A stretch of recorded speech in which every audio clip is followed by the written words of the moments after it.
She beat cancer. She thought survival was the hardest part until her own children whispered she was too much work. Alone in her kitchen, with nothing but silence pressing in, Eleanor Price reached for the phone and dialed the one person she hadn't spoken to in a decade. That single call didn't just save hurt, sparked a journey that would rebuild her purpose, inspire a community, and redefine what legacy really means. Would you have had the courage to do what she did?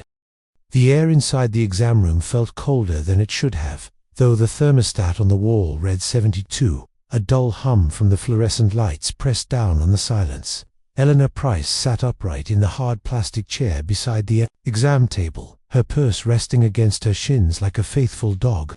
She had come alone, not because no one had offered to join her, but because she wanted to spare her children the weight of whatever this news was going to be. At 62, she'd learned how to carry burdens quietly, in neat compartments of her mind that no one else could open. Dr. Reynolds didn't start with a smile this time. That was her first clue. He adjusted his glasses and unfolded a crisp, white folder as though it contained the sum of her future.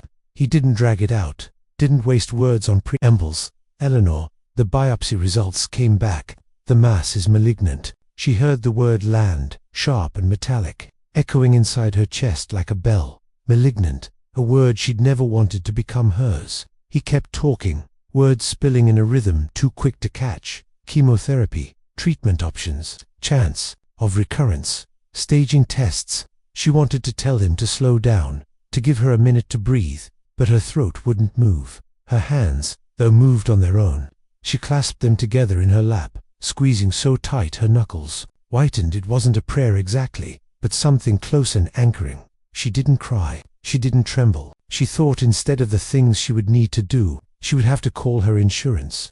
She would need to arrange a ride for treatment days. She would probably lose her hair. She should find where she put her old silk scarves. Planning was safer than feeling. Dr. Reynolds paused, waiting for a question. Eleanor gave him none. "I know this is a lot," he said gently, "but you're strong. We've caught it early enough to fight." Fight. The word made her flinch. She'd been fighting her whole life in small ways no one saw. Raising 2 kids alone after her husband walked out. Working the morning shift at the post office for 30 years so the mortgage would be paid. Taking in her mother when dementia hollowed her into a stranger. Life had always been a fight. Cancer was just another opponent. "I'll need the details written down," she said evenly. Her voice didn't shake, though the rest of her body wanted to. "Every schedule, every medication, every possible side effect." Dr. Reynolds nodded. He scribbled notes, printed pamphlets, stacked them neatly like cards in front of her. She slid them into her purse without looking. Not now. Later, at the kitchen table, she'd read every line until the words blurred. For now, she needed to hold herself together until she was out of this room. The nurse entered, soft-spoken, with a packet of consent forms. She glanced at Eleanor as though expecting tears, but Eleanor only offered a small nod. Paper after paper. She signed. Her name looked cursive, steady hand, like she was authorizing repairs on a car instead of her own body. When the door closed again, the room grew still. The hum of the lights returned louder. She let out a long breath she hadn't realized she'd been holding. For a moment she allowed herself to stare at the floor tiles, each square perfectly aligned, sterile and soulless. She thought of her garden back home, earth under her nails, tomato vines curling wildly without permission, stubborn and alive. She decided then that she would plant again in the spring. Cancer or not, she would put something in the ground and watch it grow. Only when the doctor returned with her treatment schedule did she speak again. "When do we start?" No hesitation, no request for time, just the next step. That was how she'd always lived her life, not by avoiding storms, but by learning where to stand when they broke open. She walked out of the clinic 15 minutes later with a folder under her arm and the December wind slapping her cheeks awake. She wasn't ready for the conversations waiting at home, for the pitying eyes of neighbors or the nervous silence of her children. But as she reached her car and rested her hands on the steering wheel, she whispered to herself, steady and low, "I'm still here, and I'm not done yet." The words weren't dramatic. They weren't for anyone else to hear. But in the cold air of that empty parking lot, they were enough. The fight had already begun. The treatment room was painted in soft pastels. a decorator's attempt to make illness feel less like a sentence and more like an inconvenience. Recliners lined the walls, each one armed with an IV stand that looked like a sentinel, tall and silver, waiting for its orders. Eleanor Price settled into one of them on her first day of chemotherapy, the vinyl cool against her back, the blanket scratchy but necessary. She glanced around the room at the others, strangers bound by the same invisible thread. Some read books, their eyes darting across pages in a rhythm meant to distract. Others wore headphones, drifting into music that could drown out the steady beep of monitors. A man across from her slept, his head tilted back, mouth open, surrendering. For a few hours to exhaustion, Eleanor took it all in quietly, the way she always did, with observation, not commentary. The nurse, cheerful in a practiced way, explained the process step by step. You'll feel cold at first. Some patients describe it as fire in reverse, like ice threading through their veins. Eleanor nodded. She didn't flinch when the needle pierced her skin. She watched as the clear bag dripped slowly, each drop a reminder that poison was now her weapon. She thought about the irony, the cure arriving in the same form as the disease, a foreign invader designed to destroy. As the medicine flowed, Eleanor began her ritual. She didn't knit or scroll her phone like the others. Instead, she wrote. A battered leather journal rested in her lap, its spine already softened by years of use. With a black pen, she scribbled everything she felt too heavy to say out loud. December 4th, first round, my body feels borrowed, but I will give it back better than I found it. The hours stretched, punctuated by the occasional nurse check-in, the shuffle of slippers on tile, the distant rattle of a snack cart. Eleanor watched her reflection in the window as daylight faded. The woman staring back looked older already, hair pulled back tightly, skin pale under the fluorescent glow, but her eyes were alive, defiant. When she returned home that evening, the fatigue hit like a wave. She barely made it to her bed before collapsing, shoes still on, coat half buttoned.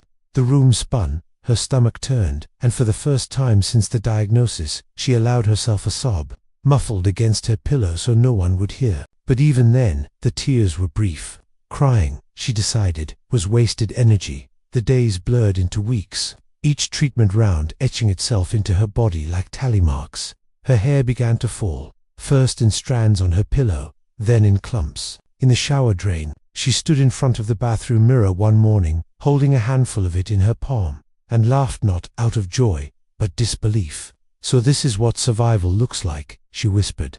Then she reached for the scissors, and cut the rest away, leaving nothing for cancer to claim. Neighbors left casseroles on her porch, their kindness wrapped in foil. Her children visited at first, awkward in the presence of their mother's frailty. They fussed over groceries and prescriptions, but Eleanor could feel their unease, the way they looked past her, as if avoiding proof of mortality. Soon the visits grew shorter, excuses came easier. She didn't blame them, not yet. What she never skipped, though, was her journaling. Each night, no matter how weak her body felt, she opened the notebook and wrote, sometimes just a line, still here.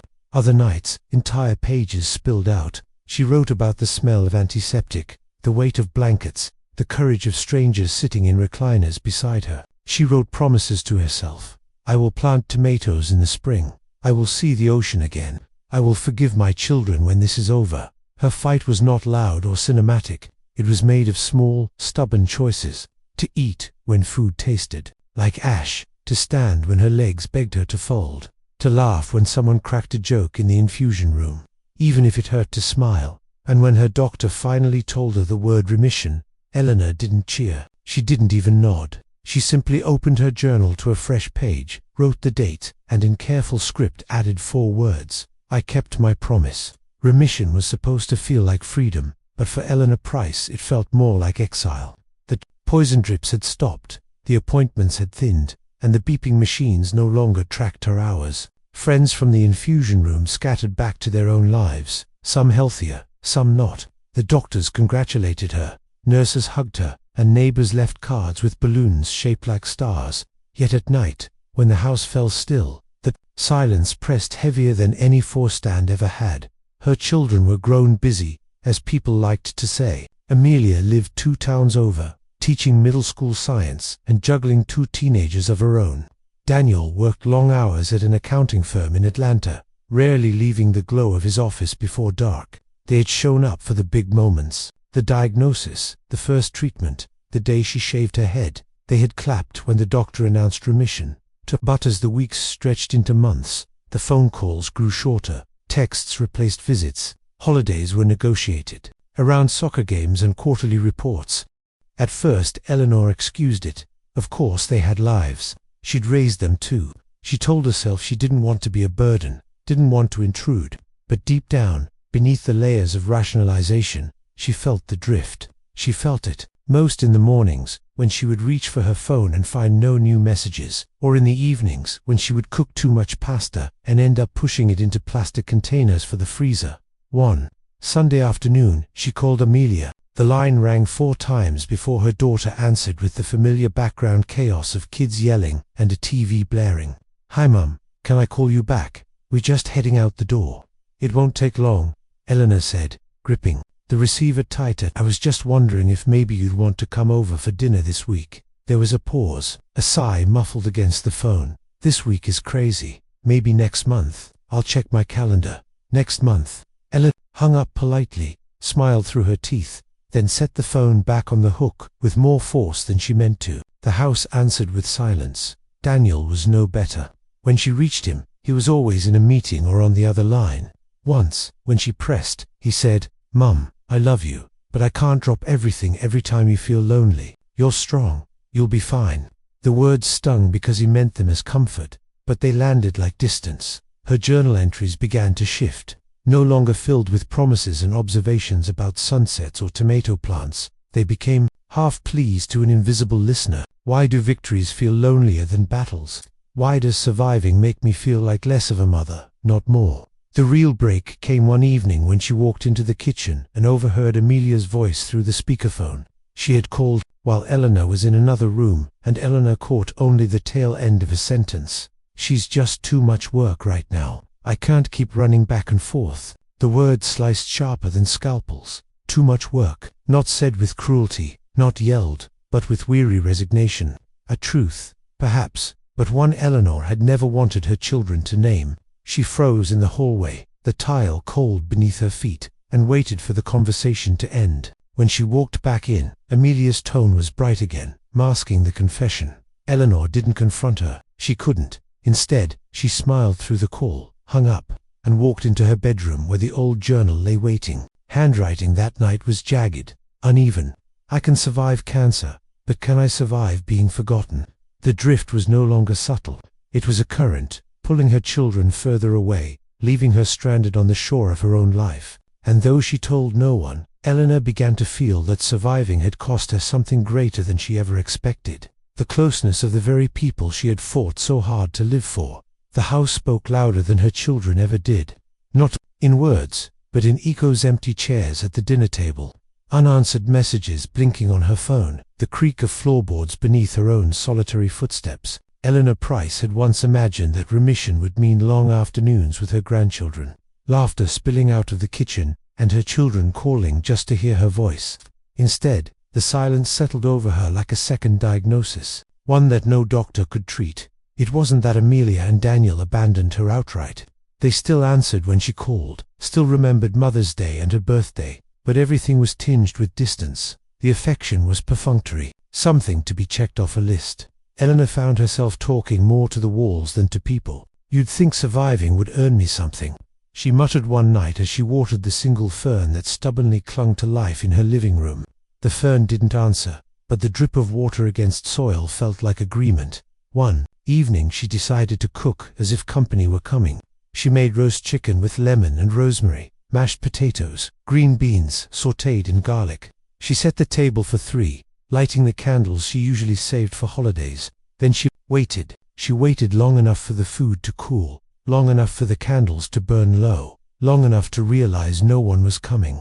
When she finally sat down to eat, she pushed food around her plate and whispered, "Bon appétit," to the empty chairs. The journal became her only conversation partner. The entries grew sharper, more raw. February 12th, heard Daniel's voice today, said he was too busy. I wanted to ask, too busy for what? To remember your mother is still alive. Another page, Amelia said I should think about assisted living. I survived cancer just to be put in a waiting room for death. The worst moment came late one night, when she accidentally overheard her son's voice through the thin line of the phone. She had called to ask about a ride to the pharmacy.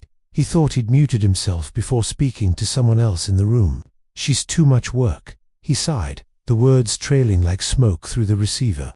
Eleanor froze, her breath trapped. Too much work. Not said with cruelty, but resignation. The kind of truth spoken when no one thinks you're listening. She ended the call quickly, her voice steady, her goodbye polite. But when the line went dead, she sat in the dark kitchen, phone still in her hand, the words echoing. Too much work. She thought of all the nights she had worked double shifts so Daniel and Amelia could go on field trips, so they could have new shoes, so the rent was never late. She thought of the mornings she packed lunches in brown paper bags, writing little notes inside, just so they'd know she was thinking of them. She thought of the nights she stayed awake with feverish children, pressing cool cloths against their foreheads, whispering promises they'd never remember. Too much work. The house seemed to conspire with the verdict. The refrigerator hummed too loudly. The clock ticked too slowly. Even the television felt cruel, with its bright sitcom families, laughing together, its commercials of smiling grandparents surrounded by grateful children. Eleanor turned it off. Silence was better than false hope. In the solitude, she rehearsed conversations she'd never have. She imagined asking them, "Am I really too much work, or are you just too tired to try?" But the words never left her lips. She knew if she asked, the answer would hurt more than the silence. That night she lay awake, staring at the ceiling. She didn't cry. She clenched her hands together under the blanket, the same way she had in the doctor's office months before. But this time, there was no enemy to fight, no treatment plan, no folder of instructions, just silence. And it was heavier than cancer. The morning Eleanor Price heard the word remission should have been triumphant. Dr. Reynolds leaned across his desk, smiling with cautious optimism, and said, "The scans are clear, Eleanor. No evidence of disease. You're in remission." His tone was gentle, his eyes warm, and the nurse behind him actually clapped her hands. For a moment, the world tilted. The word hung in the air, suspended like a bright balloon she was almost afraid to reach for. Remission. She nodded, thanked him, took the folder of follow-up instructions, and walked out of the clinic with the same steady stride she had walked in with. But inside, her chest was hollow. Survivorship wasn't the applause-filled finale people imagined. It was just another stage quieter, lonelier, with its own set of invisible weights. The first few days, she tried to feel joy. She made herself a small celebration dinner roast chicken again, this time only for one. She even poured a glass of wine, though it tasted bitter on her tongue. She texted her children the news, and they responded quickly, but without urgency. Amelia sent back, "So proud of you, Mom. We knew you could do it." Daniel added, "That's great news. I'll call later this week." Later never came. The next morning, she woke expecting to feel lighter, but instead her body ached with exhaustion that wasn't physical. It was as though every ounce of energy she had used to fight the disease had suddenly drained out, leaving her limp. She stood in front of the mirror, ran her fingers over the smoothness of her bare scalp, and whispered, "Now what?" The reflection had no answer. Survival, she quickly learned, came with its own set of unspoken demands. She had to schedule quarterly scans. She had to maintain a strict diet to support her immune system. She had 2 field calls from cheerful neighbors who wanted to congratulate her, but had no idea what to say beyond "God is good." She smiled politely at each well-wisher, thanked them, then closed the door and leaned against it, the smile dissolving into weariness. The strangest thing was how invisible she felt. During the battle, people had rallied meals, rides to appointments, cards tucked under her door. But remission was different. Remission told the world, "She's fine now. Move on." And so they did. No one asked how the silence sounded at night, or how the smell of antiseptic still clung to her dreams, or how every twinge of pain sent her spiraling into fear of recurrence. Survival was its own kind of isolation, one no casserole could fix. One afternoon, she walked to the mailbox and found a stack of envelopes billed advertisements, a get-well card postmarked 2 weeks late. She tore it open on the porch. Inside was a glittery card that read, "Wishing you a speedy recovery." She let out a dry laugh. Recovery. She had survived, yes, but recovery felt like an unfinished sentence. She began to wander the house differently, almost like a stranger. Rooms she had once filled with warmth now felt cold. She touched the back of the recliner where she used to sit with her children when they were small, reading bedtime stories, until they fell asleep against her arm. Too much work, she remembered Amelia saying. The words echoed, even in remission, they haunted her. But Eleanor was not one to surrender to despair. Not fully. She found small rituals to tether herself. Each morning she brewed a strong cup of coffee, carried it to the porch, and watched the sun crawl over the rooftops. She made herself walk the block, even when her legs begged her to stay in bed, and at night, she wrote. The journal had become her anchor. March 3rd. Remission feels like standing at the edge of a battlefield after the noise has gone. No smoke, no gunfire, just silence. But the silence is louder than the war. Survival wasn't glamorous. It was not medals or banners or even hugs from her children. It was simply waking up again, day after day, and choosing to keep going. One evening, after washing the last of the dishes, she paused by the kitchen window. A robin had built a nest in the eaves, and inside it a blur of feathers moved. Life, she thought. Life goes on whether anyone notices or not. She placed her palm flat against the glass and whispered, "So will I." The day Eleanor Price came back from the hospital for the last time, the house greeted her like a stranger. It was the same neat little cottage she had lived in for 20 years, its pale yellow siding bright against the March sky, but something about it felt altered. Maybe it was her, not the house. Survival had stretched her thin, made her notice details differently: the scuffed paint on the doorframe, the faint mildew smell in the hallway, the way dust gathered at the corners of picture frames. Everything looked familiar and foreign all at once, like coming home from a long trip only to realize you'd forgotten what your own bedroom looked like. She set her overnight bag down by the door and stood still for a long time. On the counter sat a single card leaning against a vase of wilting daisies. The card was unsigned, a generic welcome home printed in gold foil with no handwriting inside. Eleanor opened it anyway, running her fingers over the blank interior. Even silence had a weight when pressed into paper. The first room she went to wasn't the kitchen, or her bedroom. It was the living room, where her husband's old recliner still stood. He had been gone almost 2 decades, but she'd never been able to part with it. She lowered herself into the chair and exhaled slowly. This, at least, hadn't changed. The cushions still molded around her body in that familiar way.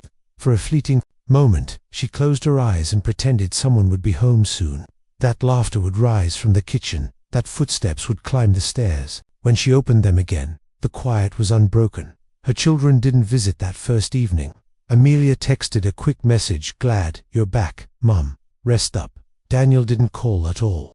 Eleanor didn't press. She had learned not to expect much. Instead, she unpacked her small bag methodically, pajamas folded into drawers, toothbrush placed in its cup, journal on the nightstand. She moved as though she were renting space in her own life, careful not to disturb anything. That night, she tried to cook herself something warm. She pulled a pot from the cabinet, boiled water, and poured in pasta. The steam fogged her glasses. She set a place for one at the kitchen table. The chair across from her pushed neatly in. The pasta stuck together, overcooked, but she ate it anyway, chewing slowly as though the act itself was an accomplishment. When the meal was done, she wandered into her bedroom and sat on the edge of the bed. The sheets smelled faintly of lavender, detergent, freshly washed by a neighbor who had come in to tidy the place while she was away. It was a kindness, but also a reminder. People had stepped into her space while she was gone, but no one had stayed long enough to welcome her back. Later, as she brushed her teeth, she caught her reflection in the bathroom mirror. The face staring back looked weary, paler than she remembered, but the eyes were sharp, alive. "You're home," she whispered to the woman in the mirror. The words sounded unsure, as if she were testing them. She crawled under the covers with her journal open to a fresh page. Her handwriting was slower now, less steady, but it carried her truth. March 12th. Home feels different. The walls are the same, but they echo louder. Maybe I have changed too much to fit back in. She closed the book and turned off the lamp. The silence pressed in from all sides, heavy but familiar. She lay on her back, staring at the ceiling, waiting for sleep to find her. It didn't come quickly. Hours later, when she finally drifted, her last thought was a promise to herself. If no one was going to fill this house with life again, she would find a way to do it herself. The invitation came on a Tuesday evening, not in the form of a celebration but as a family discussion. Amelia had called first, her voice tight, clipped, as though she were reading from a script. "Mum, we need to talk. Daniel and I both, well, we think it's time to consider your next steps." Eleanor sat in her recliner, the phone pressed against her ear, heart drumming a slow, heavy rhythm. "Next steps?" she asked, though she already sensed the meaning. Her daughter hesitated. "You've been through so much, the treatments, the recovery. We just think maybe a retirement community, or even assisted living, could take some of the burden off." Burden. There it was again, that word she'd heard whispered when they thought she couldn't hear. Too much work. Eleanor swallowed hard. She forced her voice to remain calm. "I can still cook my meals. I can walk to the market. I manage my own house." "I know, Mom," Amelia replied quickly. "It's not that you can't. It's just what if something happens? What if you fall? You shouldn't have to be alone all the time." It might have sounded like concern to anyone else, but Eleanor recognized the undertone.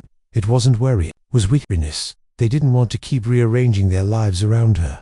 They didn't want to juggle late-night calls or weekend errands. She was becoming an inconvenience in the shape of a mother. 2 nights later, Daniel showed up in person. He arrived with a folder tucked under his arm, full of glossy pamphlets. "Just options," he insisted as he laid them out on her coffee table. "Look, the Willows has a fitness center.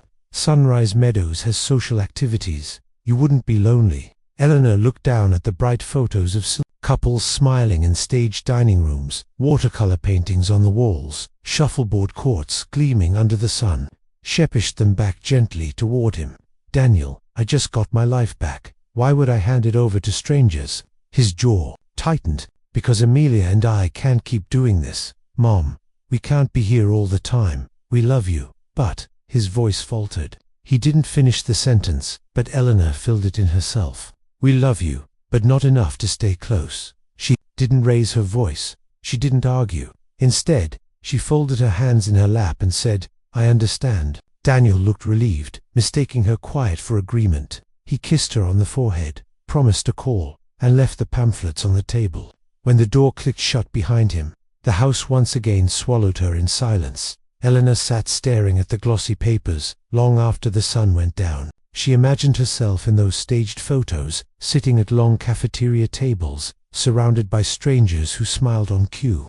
She imagined handing over her keys, her independence, the little cottage that had held decades of her life. It felt like a second death, this time not from disease, but from dismissal. Later, she wrote in her journal, April 2nd, "They want to put me away somewhere tidy, somewhere convenient. Not because I can't live, but because I do.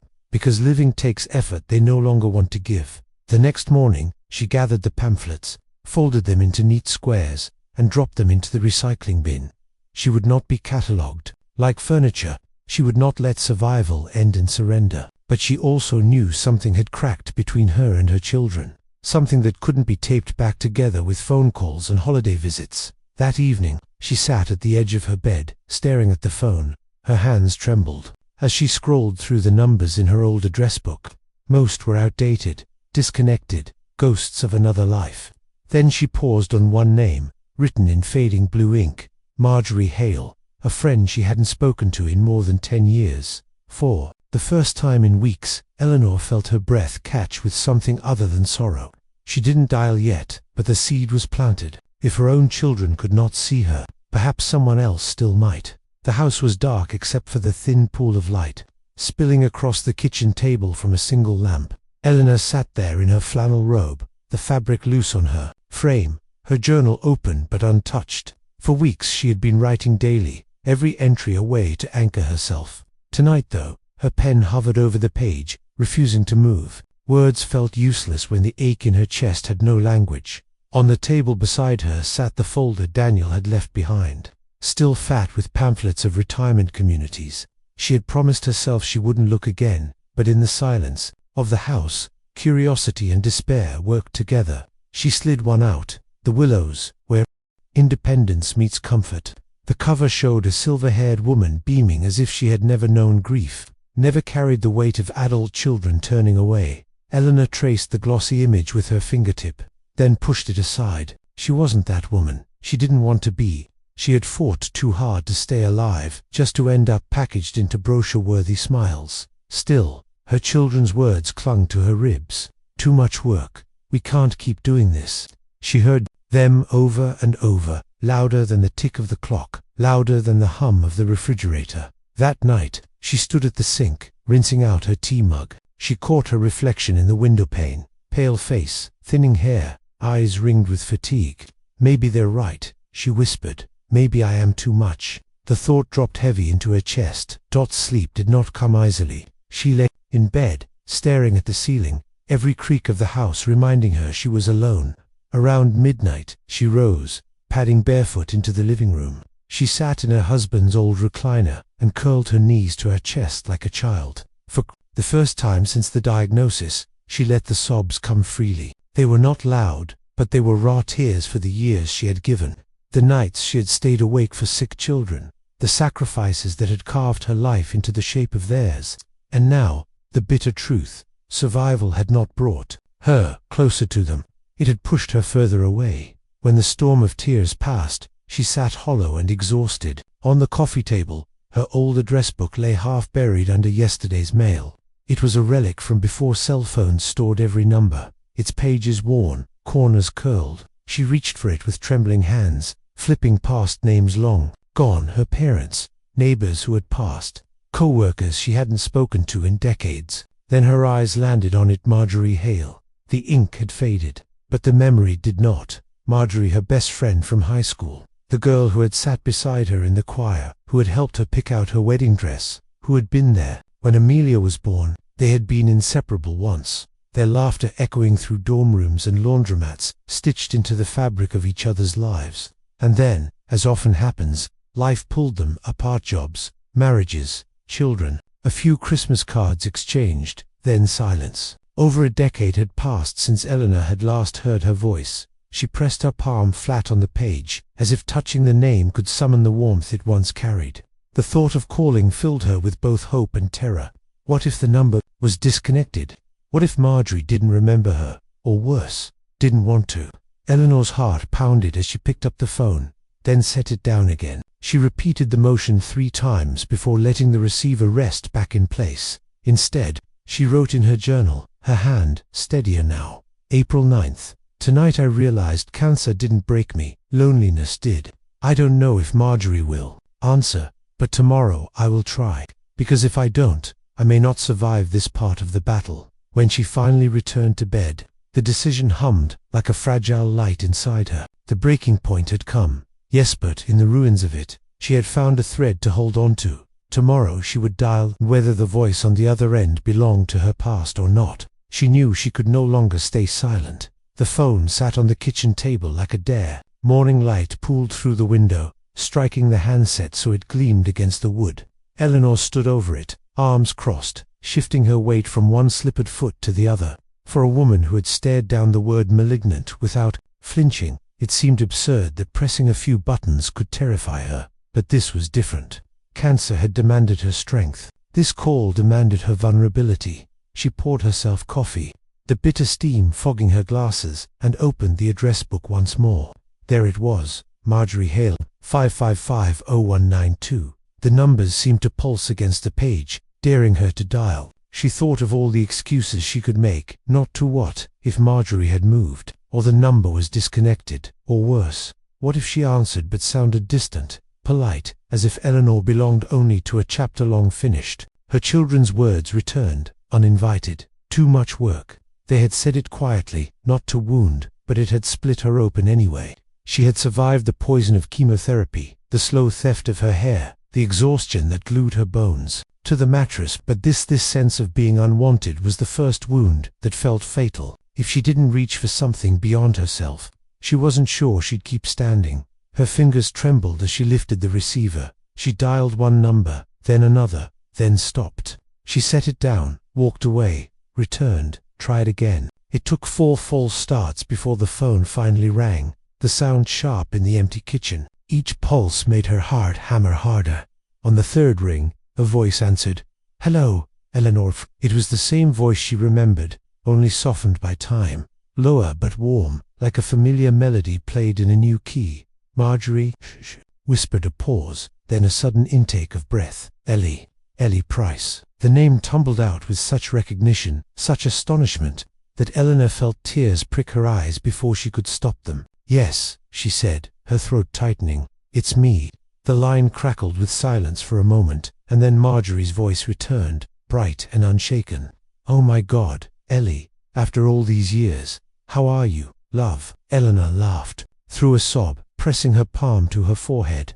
"Alive," she said honestly. "Barely, but alive." And just like that, the years between them collapsed. They spoke in rapid bursts, the way old friends do when time has made every detail precious. Marjorie filled the space with warmth, not hesitation.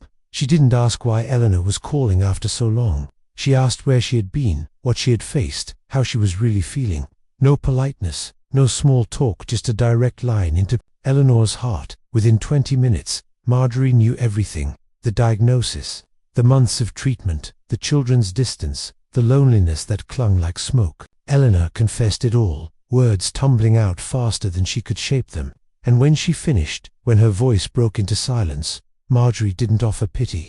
She offered presence. "Ellie," she said firmly, "you are not too much. Do you hear me? You never have been. You never will be. If they can't see that, that's their blindness, not your burden." Eleanor's shoulders shook. For the first time in months, the tears weren't from sorrow, but from relief. By the end of the call, Marjorie had already decided, "I'm coming down tomorrow. Don't argue. I'll bring groceries, and I'll bring wine. You need someone in that house, and it's going to be me." Eleanor tried to protest, but the fight in her voice faltered. "Are you sure?" she asked softly. "Darling," Marjorie replied, her laugh spilling down the line like sunlight. "I've been waiting for you to call me for 10 years. You think I'd miss this?" When the line finally clicked off, Eleanor sat in the kitchen with the receiver still in her hand, stunned by how light the room felt. The silence had not disappeared, but it was no longer heavy. It was simply space, waiting to be filled. She opened her journal and wrote quickly, almost breathlessly. "April 10th. I called." She answered, "The world feels different now." The next morning came bright and sharp, as if the universe had taken a rag to the sky and scrubbed it clean. Eleanor barely slept. Every time she closed her eyes, she heard Marjorie's voice again, rich and warm, threading through the dark. She had expected distance, maybe even awkward politeness. What she got instead was recognition, immediate, undiluted, like being found after wandering, lost for years. She brewed coffee before the sun was fully up, her hands moving without thought. The smell filled the kitchen, mingling with the faint perfume of lilacs blooming outside her window. She sat at the table with her cup and waited, though she wasn't sure for what. The call had changed something inside her, cracked the heavy silence wide open. By noon, her phone rang again. She snatched it up so fast her chair scraped against the floor. "Ellie." Marjorie's voice was brisk, almost commanding. "I'm on the highway, should be there in 6 hours. I've got groceries, blankets, and that old carrot cake recipe you always begged me for." Eleanor blinked, stunned. You're coming now?" "Of course I am," Marjorie said, as if the answer were obvious. "You didn't think I'd let another decade pass, did you? Besides, you sounded like a woman drowning. You don't leave a friend like that." Eleanor pressed her hand to her mouth, overcome by a wave of gratitude so fierce it felt like grief. For years she had shouldered everything alone, her illness, her recovery, her rejection. Now, with a single call, someone else had picked up the weight without hesitation. The hours stretched long. Eleanor tried to tidy the house, dusting shelves and vacuuming rugs, but her energy flagged quickly. She ended up sitting in her husband's old recliner, hands folded, listening to the clock tick toward evening. Every sound outside, the crunch of tires on gravel, the bark of a neighbor's dog, sent her heart racing. At 6:17 p.m., headlights swept across her driveway. Eleanor stood, her knees trembling. She opened the door before Marjorie even knocked, and there she was. Time had marked them both. Marjorie's hair was silver now, her skin etched with lines, but her presence was unchanged. She stood with 2 grocery bags dangling from her arms and a grin that belonged to the girl Eleanor had once shared secrets with under high school bleachers. "Ellie," she breathed, and the bags hit the porch as she pulled Eleanor into her arms. The hug was fierce, unyielding. the kind of embrace that made you believe you hadn't been forgotten after all. Eleanor clung back, her voice breaking. You came. Of course I did, Marjorie said into her shoulder.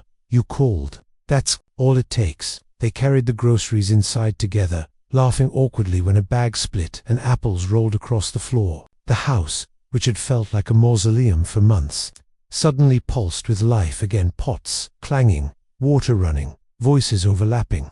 Marjorie filled the silence with stories about her grandkids, her church choir, her stubborn garden. Eleanor listened, smiling more than she had in years. Later, after the dishes were washed and the carrot cake cooled on the counter, they sat side by side on the porch. The sun melted into the horizon, painting the sky in shades of rose and gold. Eleanor broke the quiet first. Marge, I don't know how to thank you. Marjorie reached over, lacing their hands together. You don't have to. Friends don't keep score. We just show up. Eleanor swallowed the lump in her throat, staring at the horizon until the stars began to appear.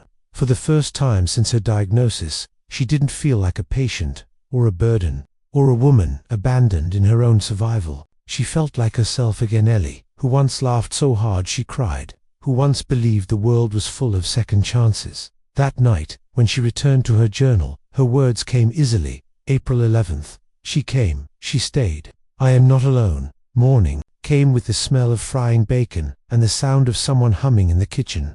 For a moment, Eleanor thought she was dreaming. The melody was familiar, an old hymn they used to sing in choir, but the voice was real. She pulled on her robe and padded down the hallway. Marjorie stood at the stove, her silver hair tied up in a messy bun, spatula in one hand, skillet sizzling. 2 mugs of coffee steamed on the counter, and the table was already set. Well, look who decided to wake up, Marjorie teased without turning around. I was about to come bang a pan by your door. Eleanor leaned against the frame, blinking back tears that caught her off guard. I can't remember the last time someone cooked me breakfast. Marjorie turned then, eyes soft.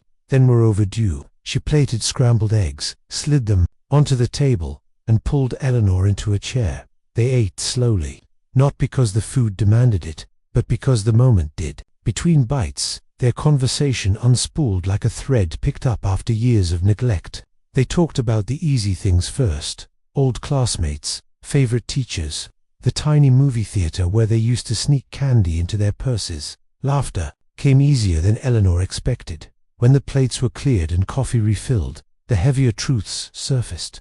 Eleanor spoke of the chemo, of the sickness that hollowed her body. She told Marjorie about the way Amelia and Daniel drifted away, about the sting of overheard words, too much work. Her voice faltered, but Marjorie reached across the table, took her hand, and squeezed. They don't see you, Ellie, she said firmly. But I do. I always have. The words unlocked something inside Eleanor. She felt her composure unravel, tears slipping down her cheeks unchecked. Marjorie didn't rush her, didn't scold her for weakness. She simply held on, her grip steady, her eyes kind.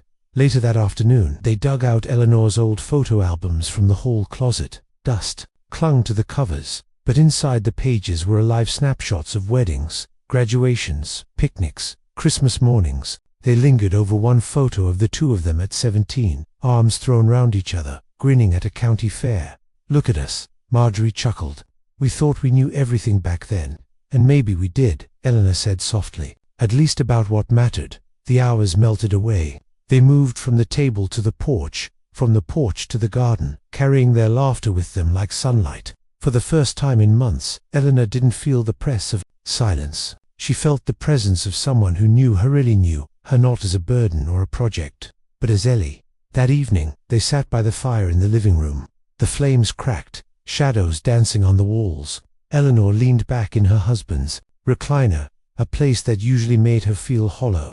Tonight, though, it was warm. Marjorie perched on the sofa, sipping tea, her expression thoughtful. Ellie, she said after a pause, you've been carrying this alone too long. No wonder it feels unbearable. But you don't have to anymore. I'm here, and I'm not going anywhere. Eleanor swallowed hard, her throat thick with emotion. I don't deserve this, she whispered. Marjorie shook her head. You deserve more than this. You always have. When Eleanor went to bed that night, she paused by her journal. She opened it and wrote with a steady hand, April 12th. Today, I remembered what it feels like to be seen. Not as work, not as weight, just as me, and it was enough. She closed the book, turned off the lamp, and lay down in a room that suddenly didn't feel so empty.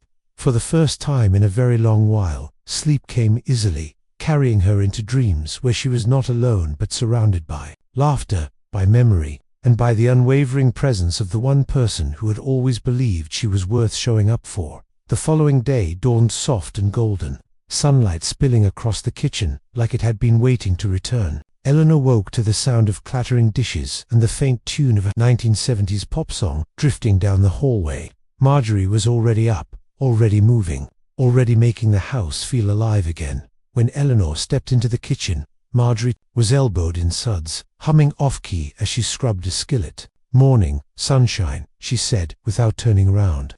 "Coffee's on the counter, strong, just how you like it."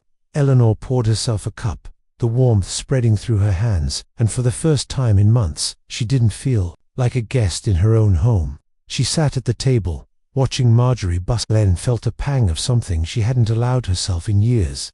Contentment. After breakfast, Marjorie disappeared into the spare room and came back with a shoebox she had dug out of Eleanor's closet. "Found treasure," she announced, dropping it on the table. The lid popped off to reveal a jumble of old letters, postcards, ticket stubs, memories pressed flat, waiting to be touched. They spent the next hours sifting through them. Marjorie held up a yellowing letter, grinning. "Remember when we wrote each other notes during history class? Half of them were about boys, the other half about running away to California." Eleanor laughed, a sound that startled her with its freedom. "We thought we'd conquer the world." "Maybe we did," Marjorie replied, eyes twinkling as they dug deeper.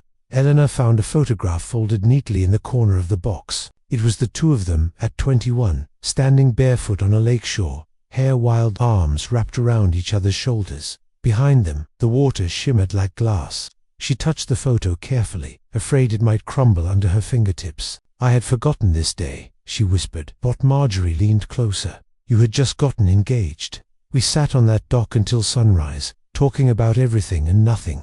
You said you were terrified of growing old, and now here we are," Eleanor said softly. "Older than we ever imagined." "Maybe," Marjorie said, "but not finished." They sat in silence, the photograph between them, both remembering not just the day itself, but the versions of themselves they had once been reckless, certain, alive. For Eleanor, the memory wasn't painful. It was a reminder. Once upon a time, she had been more than someone's mother, more than someone's patient. She had been Ellie, a girl with a best friend and a world ahead of her. That afternoon, they ventured into the garden. Marjorie knelt in the dirt without hesitation, pulling weeds while Eleanor fetched tools. "You still plant tomatoes in the spring?" Marjorie asked, glancing over. "Every year," Eleanor said, smiling faintly. "Even when I was too sick to tend them, I planted." Something about watching them grow, it made me believe I would too.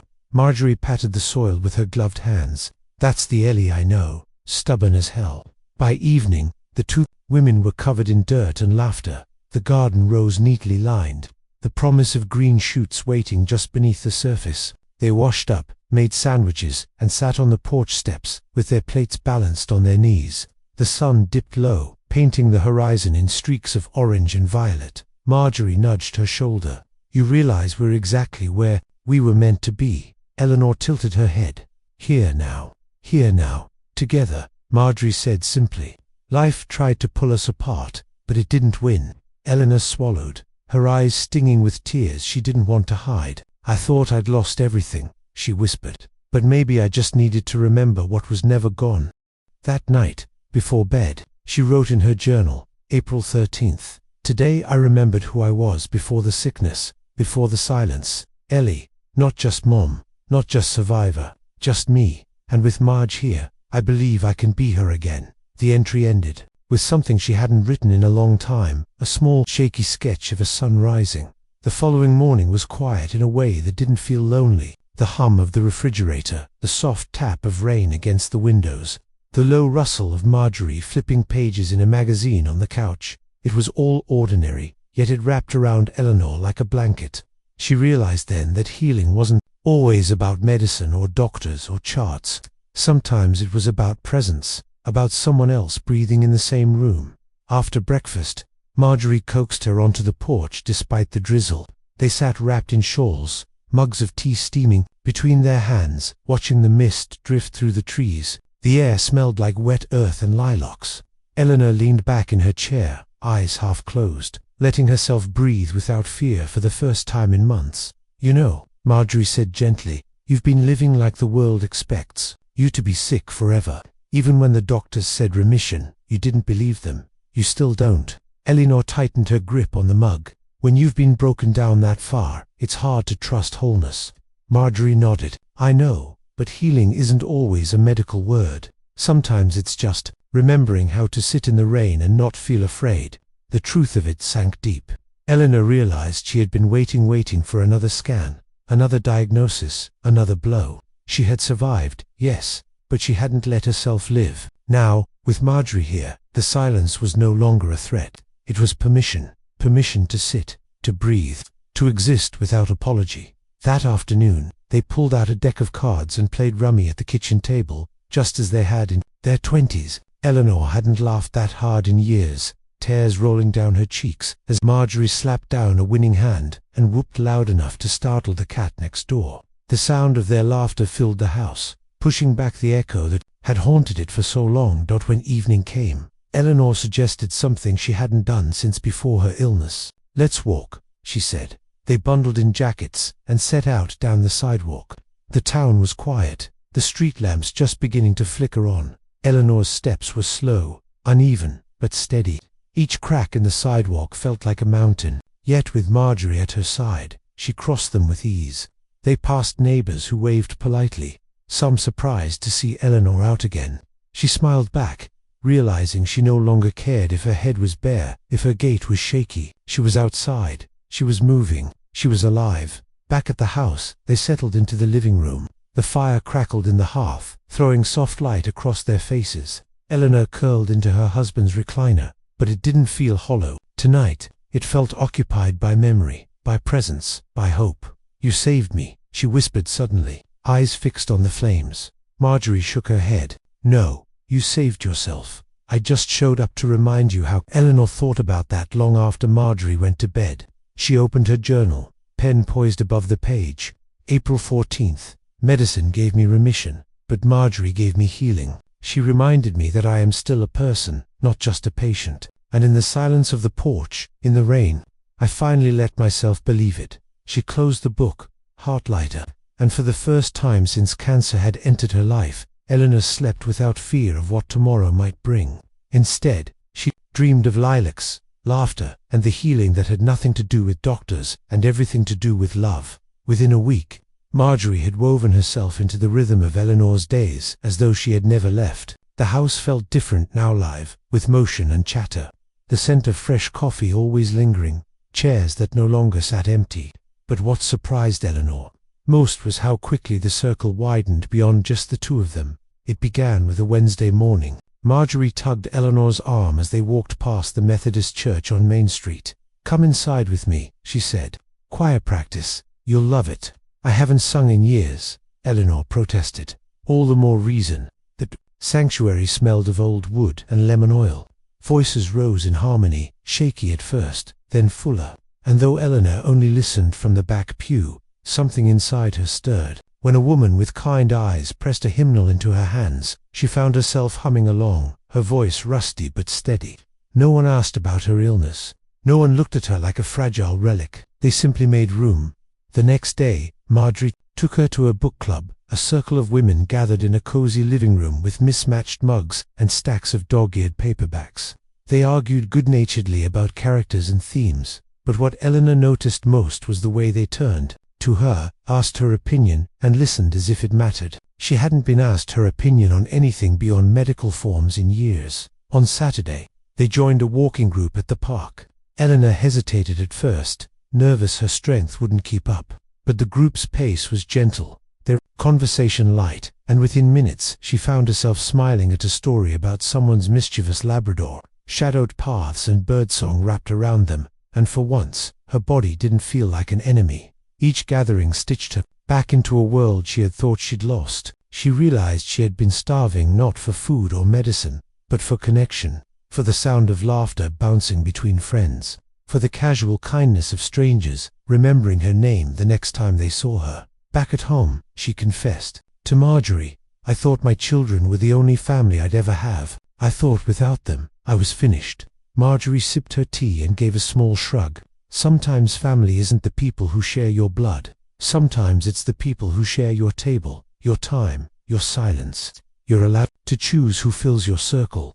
Eleanor considered that, long after she had always believed love was something you were given or denied, like inheritance, but here it was, offered freely in the form of a casserole dish at book club, a hand squeeze during choir practice, a walking buddy who matched her pace without making her feel slow. One evening, she and Marjorie hosted two of the women from church for dinner. Eleanor cooked roast chicken again, this time for a table that was full.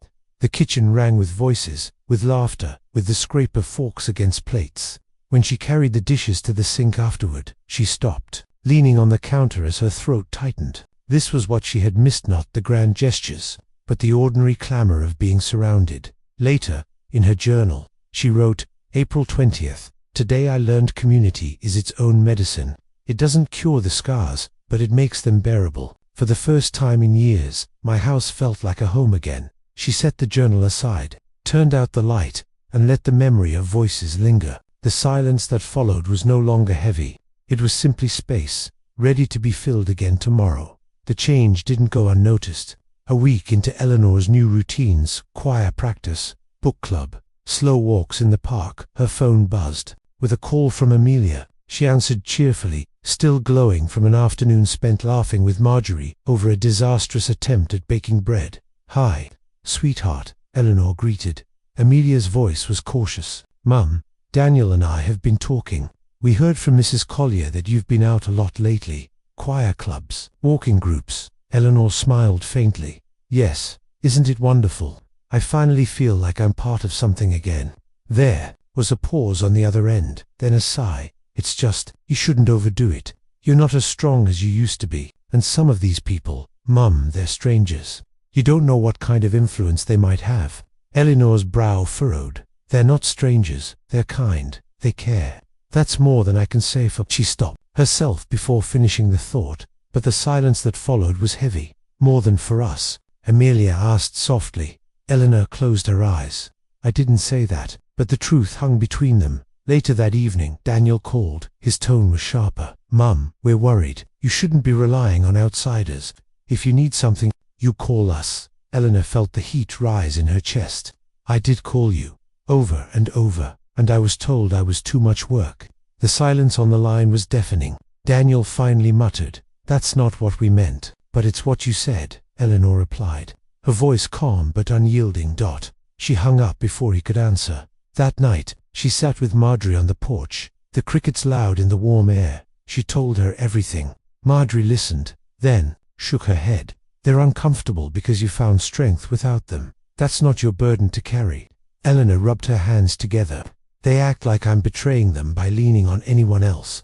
But where were they when I needed someone most?" Marjorie's gaze was steady. "You're not betraying them, you're reminding them love isn't about convenience. Maybe they'll learn, maybe they won't, but you don't owe them your silence just to keep them comfortable." The resistance from her children didn't stop at phone calls. Amelia came by one afternoon, unannounced. She stood in the kitchen, with her arms crossed, glancing at the freshly baked muffins on the counter and the choir sheet music on the table. "This isn't you, Mum," she said. Eleanor raised an eyebrow. "And who is it then? You've always been steady. Home, us. Now it's like you're distracted." Eleanor set down her mug. Her voice was soft but steady. "Maybe you never saw the whole of me. Maybe you only saw the part that worked for you." Amelia flinched but said nothing. When she left, Eleanor felt the familiar ache of guilt tugged at her ribs. But that night, as she wrote in her journal, her words were firm. "April 26th, my children call it distraction. I call it survival. I will not apologize for seeking joy in places they refuse to offer it." She closed the book and placed her pen carefully. On top, the resistance from her children cut deep, but it didn't shake her newfound circle, her newfound self. For the first time in years, Eleanor realized she wasn't waiting for their permission to live. She already was. The sting of her children's words lingered, but it didn't paralyze Eleanor the way it once might have. Instead, it hardened into something else: resolve. If Amelia and Daniel thought her life should shrink down to waiting quietly in her house, she would prove them wrong. She had survived cancer. She had survived loneliness.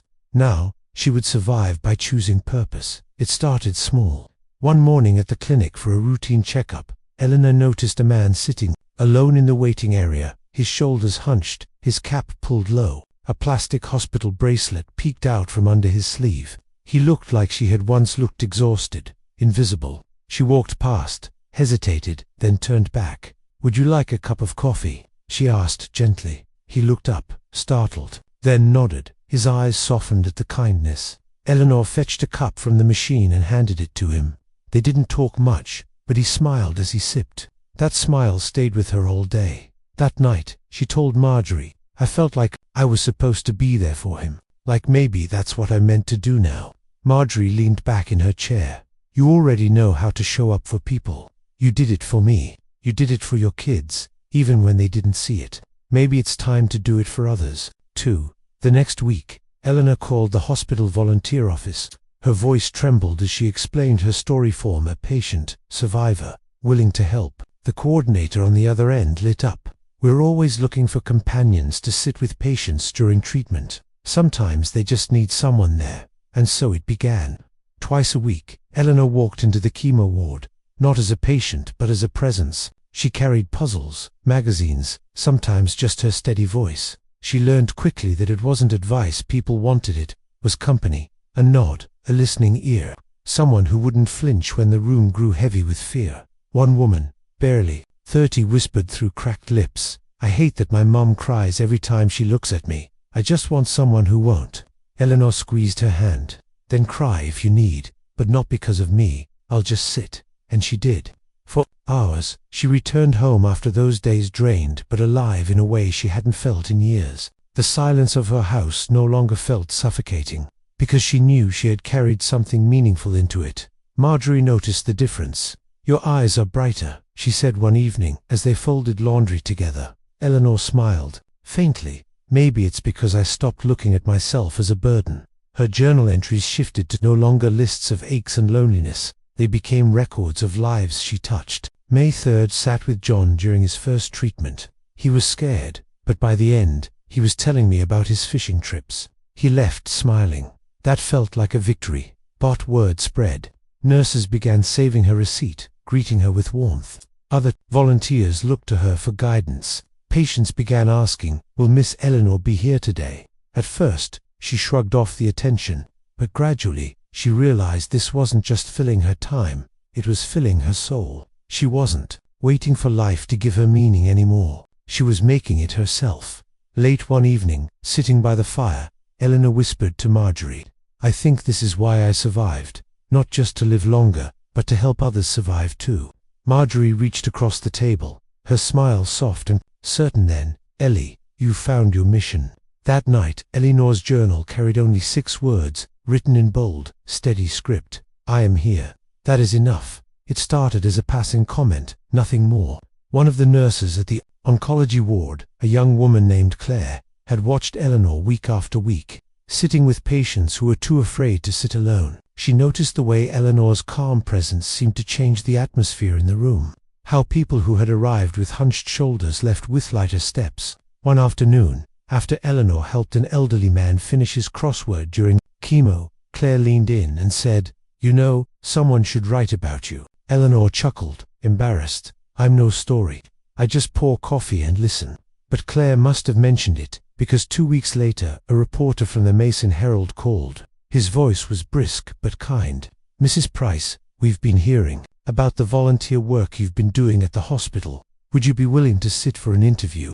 Eleanor's first instinct was to say no. She had spent so long invisible that the thought of being noticed felt almost dangerous. But Marjorie, who overheard the call from the kitchen, nudged her firmly. "Say yes, Ellie. People need to hear this. You're showing them survival isn't just about living, it's about giving." So she agreed. The reporter arrived with a notepad and a camera, his tie slightly askew. He asked about her diagnosis, her treatments, and most of all, what drove her to keep coming back to the hospital, even after her own battle was over. Eleanor shifted in her chair, fingers laced tightly in her lap. "When you've sat in those recliners, When you've smelled the antiseptic and heard the drip of those IVs, you don't forget. I remember what it felt like to be terrified and alone. I decided if I survived, I'd make sure no one else had to feel that way. Not on my watch." The reporter scribbled furiously. He asked if she thought of herself as a hero. Eleanor shook her head quickly. "Heroes wear uniforms. I just show up with a notebook and a smile. That's not heroic. That's human." Still, when the article ran 2 days later, the headline read, "Cancer survivor becomes lifeline for others." The story spread faster than she expected. Neighbors clipped the article and taped it to their refrigerators. Church friends pressed the newspaper into her hands with tears in their eyes.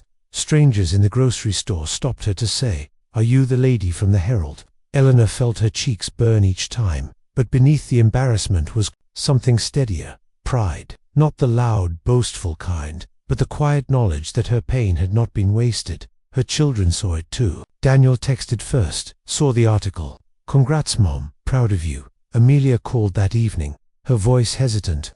"Mom, you're making such an impact. I didn't realize." Eleanor listened, but didn't rush to comfort them. Their recognition was welcome, but it wasn't necessary anymore. She had found her validation elsewhere, in the smiles of patients, in the grateful nods of nurses, in her own reflection when she finally looked in the mirror without shame. The following Sunday, the pastor at church mentioned her in his sermon. "Service doesn't always look like grand gestures," he said. "Sometimes it looks like a woman sitting quietly in a hospital ward, reminding people they are not forgotten."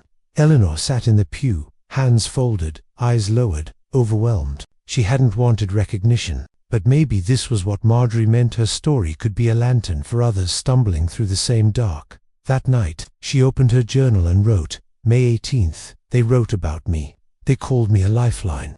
But the truth is, these people saved me too. Their need gave me purpose. Their presence gave me healing. Maybe that's the real story." She closed the book, smiling faintly. For once, the silence in her house didn't feel like absence. It felt like a pause between chapters, a breath before the next calling came. The article in the Mason Herald had a ripple effect Eleanor never could have predicted. Within days of its publication, her quiet house was no longer so quiet. Cards slipped into her mailbox, casseroles arrived unannounced on her porch, and people she hadn't spoken to in years knocked on her door just to say thank you. The attention overwhelmed her at times, but it also steadied her. For once, she wasn't just surviving, she was living in a way people could see. Then, one evening, as the late spring sun stretched long shadows across her lawn, Eleanor heard the crunch of tires in the driveway. She looked up from her journal to see a car she knew too well, Amelia's minivan. Moments later, another pulled in behind it, Daniel's sleek sedan. For a heartbeat, Eleanor froze, her pen suspended in midair. Both of them, here, together. The knock came soft, almost tentative. She opened the door to find her children standing side by side, awkward bouquets clutched in their hands. For a moment, they looked like the children she remembered, nervous after breaking a vase, hoping to be forgiven. "Hi, Mum," Amelia said, her voice careful. She held out a bundle of lilies. Daniel extended roses, stiff and formal. Eleanor accepted them both, her hands steady but her chest tight. "Come in." The air inside was thick with unspoken words. They sat at the kitchen table, bouquets resting in mismatched vases between them. Daniel cleared his throat first. "We saw the article. About the hospital. About everything you've been doing." Amelia added quickly, "It was beautiful, Mom. I didn't realize you'd found all that. A whole new life." Eleanor leaned back in her chair, studying their faces.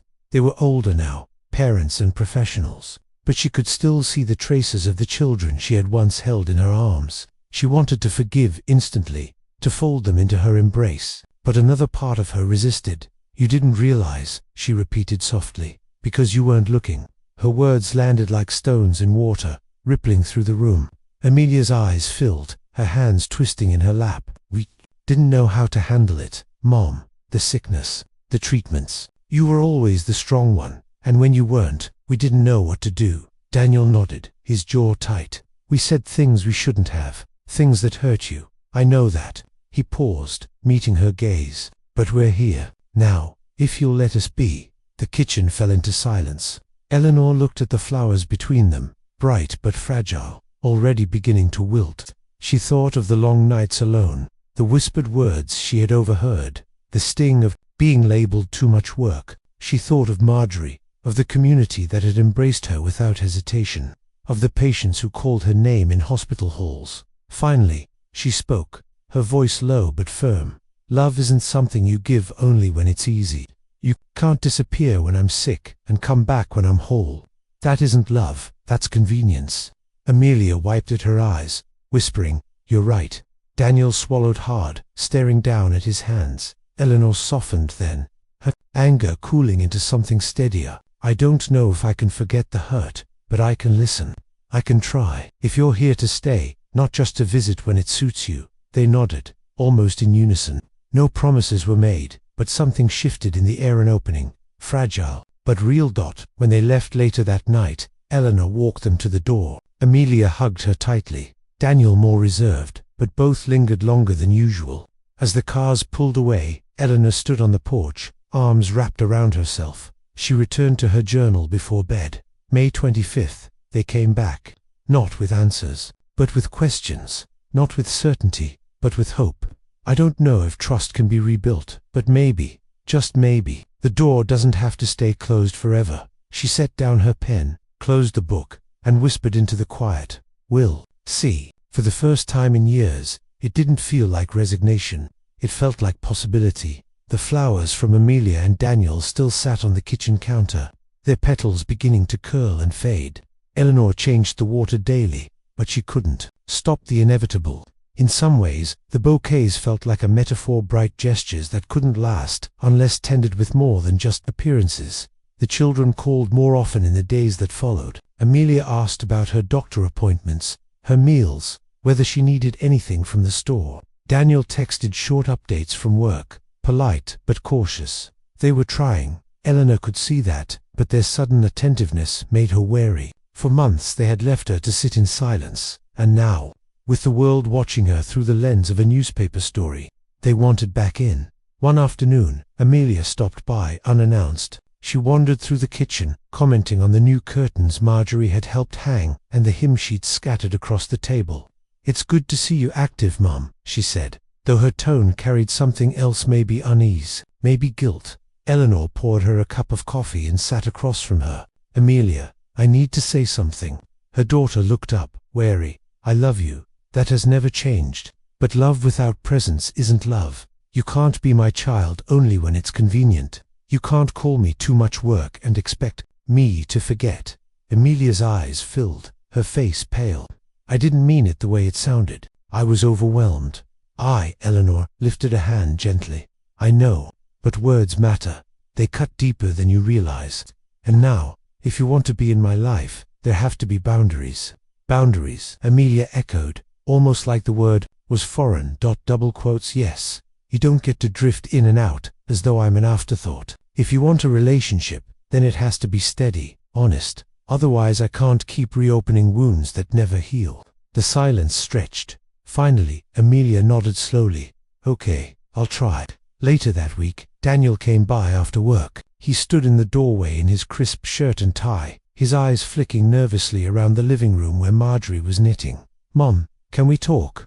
Eleanor gestured to the sofa. They sat side by side, the air heavy. "I know I've been distant," Daniel began. "I thought if I ignored the sickness, it would go away. I couldn't handle seeing you weak. It scared me. But that's not an excuse." He took a breath. "I want to do better.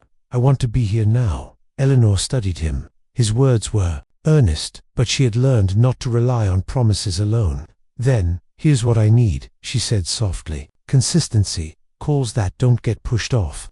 Visits that aren't just duty. Respect for the life I'm building with or without your approval. Do you understand?" Daniel nodded, his shoulders sinking. "Yes, Mom, I understand."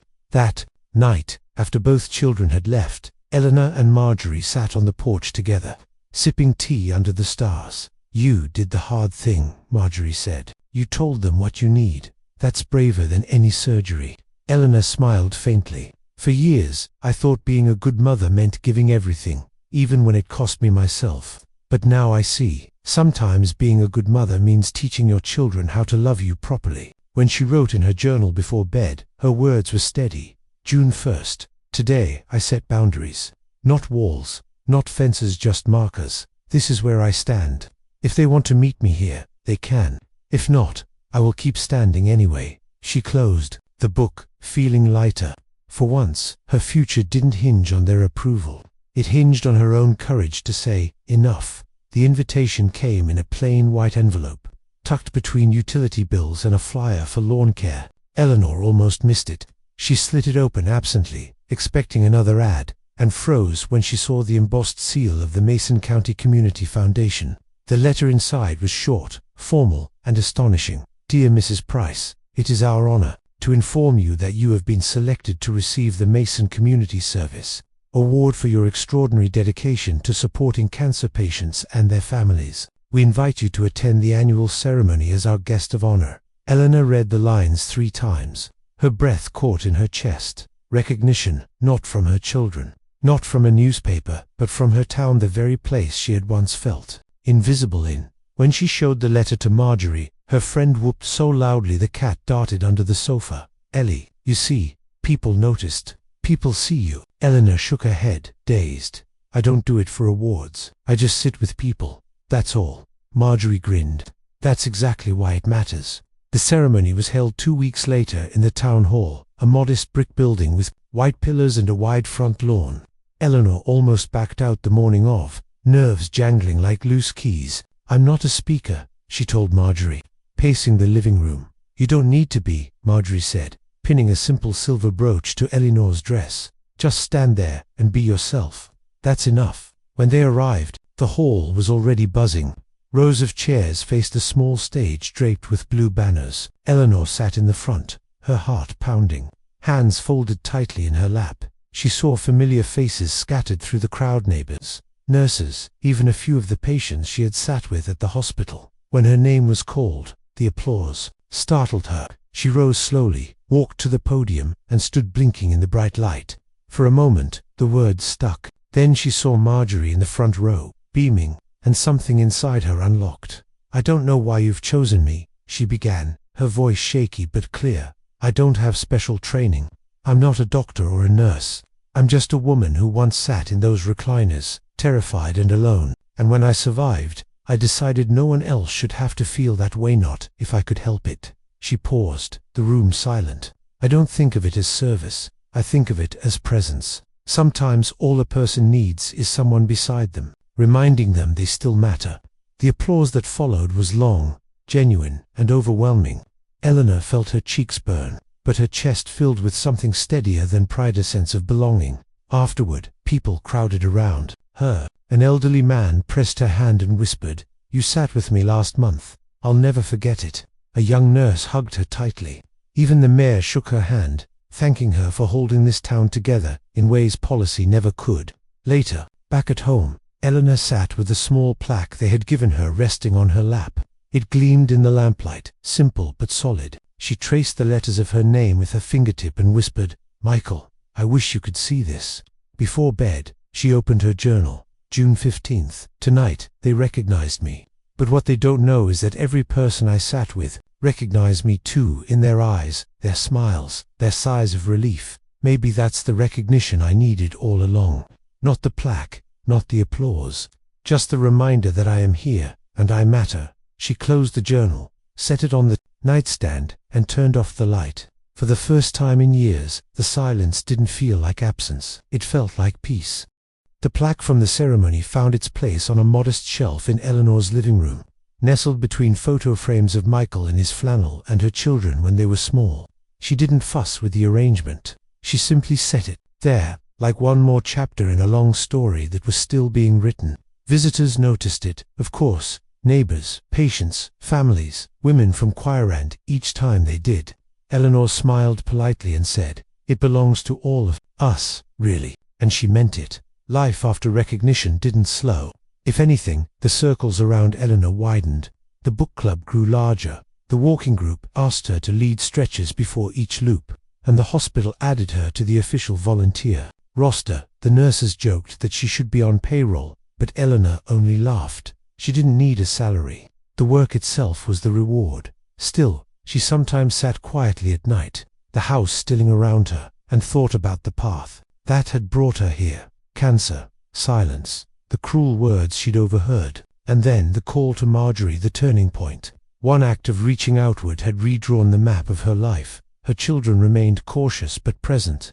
Amelia came by more often, sometimes with the grandchildren in tow, their noisy chatter filling the corners of the house. Daniel, still reserved, helped repair the back fence one Saturday, sweat beading on his forehead, as if trying to hammer in something beyond wood, perhaps, an apology he couldn't yet say. Eleanor welcomed these gestures, but she no longer lived, waiting for them. Their love, while important, was no longer the sole measure of her worth. One evening, after a long day at the hospital, she sat with Marjorie on the porch. The air was sweet with honeysuckle, the sky streaked in lavender light. Eleanor spoke quietly, almost to herself. "You know, I used to think surviving was the end of the story. Beat the cancer, come home, life goes on. But it wasn't the end, it was the beginning of something else." Marjorie tilted her head. "What's that?" "Legacy," Eleanor whispered. "Not the kind you leave in wills or bank accounts, the kind you leave in people. The patients who remember you sat with them, the neighbor who remembers you listened, the friend who remembers you called, even after 10 years. Marjorie reached over and took her hand, squeezing it. "Ellie, you already have that legacy. It's growing every day." The truth of it settled over her like a soft blanket. Legacy wasn't something she had to chase. It was already blue. Gardens planted, in laughter restored, in boundaries set, in dignity defended. A week later, at church, a young woman approached her shyly after service. Her hair was thin under a scarf, her eyes tired but hopeful. "You don't know me," she said, "but I read about you in the paper. I start chemo next week, and I was wondering if you'd sit with me, just once." Eleanor felt her throat tighten. She placed a gentle hand on the girl's shoulder. "Of course, I'll be there." That night in her journal, she wrote, June 30th. "Legacy isn't carved in stone or hung on walls. It lives in the hands we hold, the silences we share, the lives we touch when no one else is watching. If my children remember anything of me, I hope it's not the illness. I hope it's this, that I kept showing up even when it was hard." She closed the journal and placed it beside the plaque on the shelf. The house was quiet again, but not empty. It hummed with something invisible yet enduring, something that would remain long after she was gone. Her legacy had already begun.